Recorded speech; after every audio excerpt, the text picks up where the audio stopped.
बिस्मिल्लाहिर्रहमानिर्रहीम, अस्सलाम वालेकुम, welcome back play group class.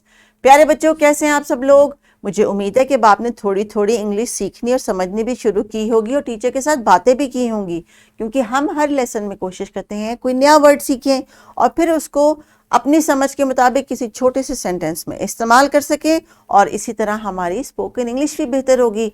तो स्कूल में जो आप लफ्ज़ सीखते हैं, जिनकी जो अदायगी है वो सीखते हैं, when you learn how to speak and when you listen to your teachers, you should learn at least one sentence every day and then go home and share it with your parents. I like to go to school. I like my teacher. This is my dress. I can eat myself. ये dear teachers, इस तरह के छोटे छोटे sentences बच्चों को आपने दिन में वक्तन फ़वक्तन बोल के उनको सिखाने हैं कि उनकी कम्युनिकेशन बेहतर हो सके। तो आज ये हमारा क्या टास्क है dear teachers? Today we are going to assess these children.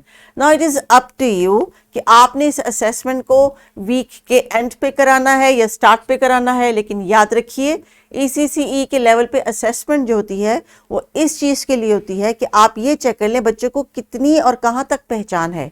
ये वाली असेसमेंट्स ECCE में इसलिए नहीं होती कि बच्चों को 10 में से कितने नंबर दिए जाएं। ये एज एंड स्टेज नंबरों की दौड़ के पीछे भागने की नहीं है, साउंड्स को देख के पहचान के जल्दी से उनका नाम बता देने की है या उनकी आवाज़ बता देने की है। तो प्यारे बच्चों, देखते हैं कि आपको ये आवाज़ याद है कौन सी थी? ए।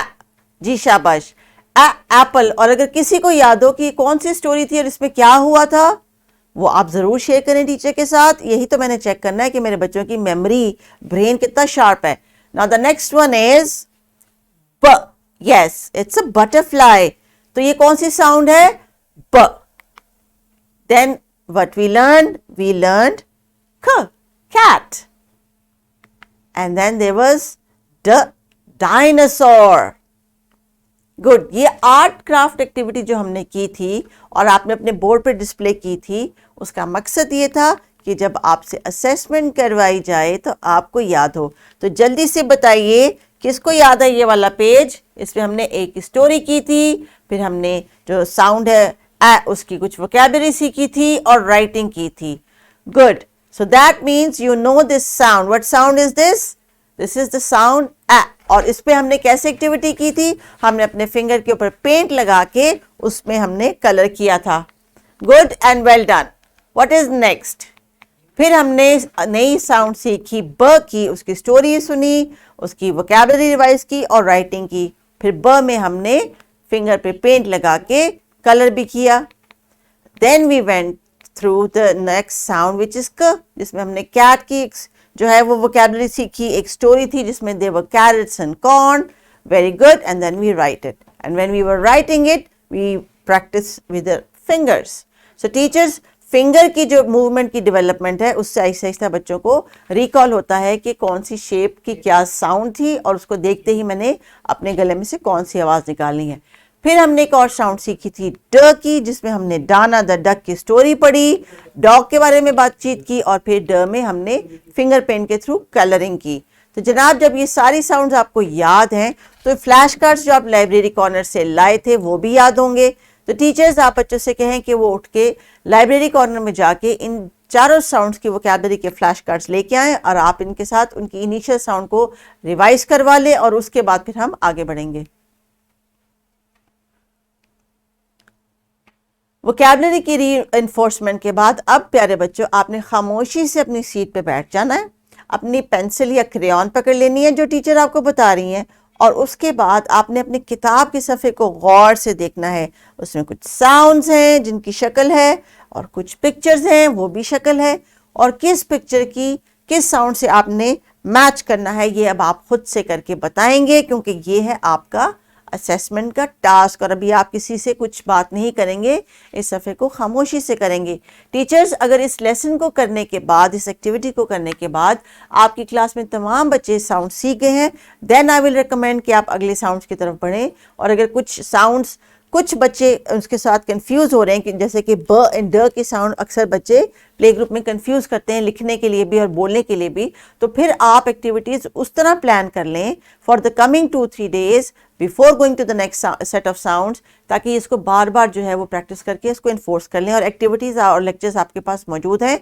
मज़ीद बेहतर आप बनाने के लिए अपनी लेसन प्लान को मज़ीद इंटीग्रेशन एक्टिविटीज़ की कर सकती हैं। आई वुड रिकमेंड यू जो साउंड बच्चे करते जाएं, जिन जिन के फ्लैश कार्ड्स बनते जाएं, उनके लिए क्लासरूम में एक ऐसा डिस्प्ले पोस्टर बनाएं। ये टीचर्स, ये काम आपने साल के शुरू में नहीं करना होता कि आप सारे अल्फ़ाबेट्स एक ही दफ़ा बोर्ड पे डिस्प्ले कर दें। इसको साउंड बाय साउंड लेके चलें ताकि बच्चों को ये फील हो कि this is our learning and this is our work.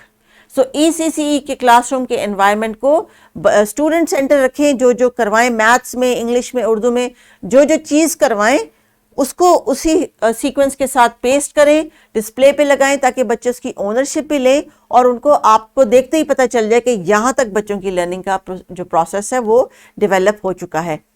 Same is the case with the worksheets जो आपको दी जाती हैं। उनका मकसद ये होता है कि बच्चों की काम को आप असेस कर सकें और जो स्कूल में एक्टिविटीज़ आप सारा दिन इतनी मेहनत से करवाती हैं, क्या वो बच्चे रिटेन कर सकें और घर में उनको उस चीज़ की जो है वो मेमोरी में फॉल बैक किया उन्होंने, वो दोबारा रिपीट कर सकते हैं या नहीं कर सकते।